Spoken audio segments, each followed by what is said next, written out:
नमस्कार, मैं हूँ राधा राणा और आप देख रहे हैं हिंद लाइव। सऊदी अरब के यानबू शहर में एक निजी कंपनी में काम कर रहे बिहार और उत्तर प्रदेश के 300 से ज्यादा भारतीय मजदूरों की जिंदगी इस समय नरक से कम नहीं। इनमें बिहार के गोपालगंज जिले के शाह आलम समेत 2 दर्जन से अधिक मजदूर ऐसे हैं जो बीते 8 महीनों से ना तो वेतन पा सके हैं, ना ही ठीक से खाना मिल रहा और ना ही कंपनी उन्हें घर लौटने दे रही है। शाह आलम जो गोपालगंज के मांझा प्रखंड के कविलाशपुर गाँव के रहने वाले हैं, 5 साल पहले रोजगार की तलाश में सऊदी अरब गए थे।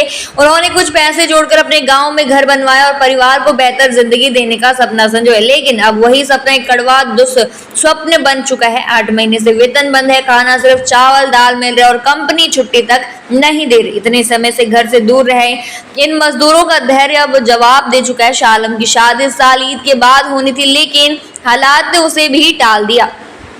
शाह आलम ही नहीं, फतेहपुर के दिलीप चौहान, दहीबत्ता के शैलेश कुमार, धमापागढ़ के बैजनाथ से शाह और बालेपुर पदवा के ओम प्रकाश, एकडंगा के भगवानपुर के बलिंदर सिंह और राजेंद्र नगर के शैलेश चौहान जैसे कई और मजदूर भी वहां फंसे हुए हैं। सभी मजदूरों ने वीडियो के जरिए भारत सरकार से अपील की है कि उन्हें जल्द से जल्द बचाया जाए। उन्होंने बताया कि ना तो वेतन मिल रहा है और ना ही कंपनी अच्छा खाना दे रही है। कई मजदूर बीमार हैं, फिर भी उन्हें इलाज तक नहीं मिल पा रहा है। एमएनसी से संपर्क करने के बावजूद अब तक कोई ठोस कार्रवाई नहीं हुई है। शाह आलम के पिता इम्तियाज आलम और मां शाहिदा खातून की आंखों में आंसू है। मां ने रोते हुए बेटा की 5 साल से विदेश में है, सोचा था इस बार ईद के बाद उसकी शादी कराएंगे, लेकिन अब तो वह भी रुक गई है। उन्होंने फोल्डेड हैंड्स के साथ सरकार से गुहार लगाई कि उनके बेटे को किसी भी हालत में सुरक्षित भारत लाया जाए। यह सिर्फ एक माँ का नहीं, दर्जनों माँ बाप का निवेदन है जो अपने बच्चों की सलामती के लिए रात रात जाग रहे हैं। इस पूरे मामले पर श्रम अधीक्षक सुबोध कुमार ने पुष्टि की है कि सभी मजदूरों के नियोजक की पहचान कर ली गई है और विभागीय स्तर पर कार्रवाई शुरू कर दी गई है ताकि उन्हें जल्द भारत लाया जा सके। लेकिन सवाल यह है कि क्या ये प्रक्रिया इतनी धीमी होनी चाहिए जब इंसानी जिंदगी दांव पर लगी हो? क्या सरकार को और तेजी नहीं दिखानी चाहिए जब देश के नागरिक विदेश में फंसे हों और मदद की गुहार लगा रहे हों? ये भी सवाल उठता है कि आखिर इतनी बड़ी संख्या में मजदूर एक साथ इस स्थिति में कैसे पहुंच गए? क्या वीजा और कॉन्ट्रैक्ट की सही जांच नहीं हुई थी?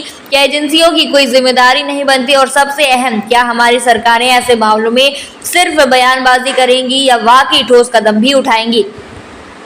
जब कोई भारतीय विदेश जाता है तो वह सिर्फ अपने परिवार के लिए ही नहीं, पूरे देश की उम्मीद बनकर जाता है। ऐसे में अगर वह संकट में हो तो सरकार का यह कर्तव्य बनता है कि वह सिर्फ घोषणा न करे बल्कि तुरंत जमीन पर एक्शन भी ले। अब देखना यह है कि भारत सरकार, विदेश मंत्रालय और बिहार सरकार इस पूरे मामले को कितनी गंभीरता से लेती है। क्या ये मजदूर जल्द अपने वतन लौट पाएंगे?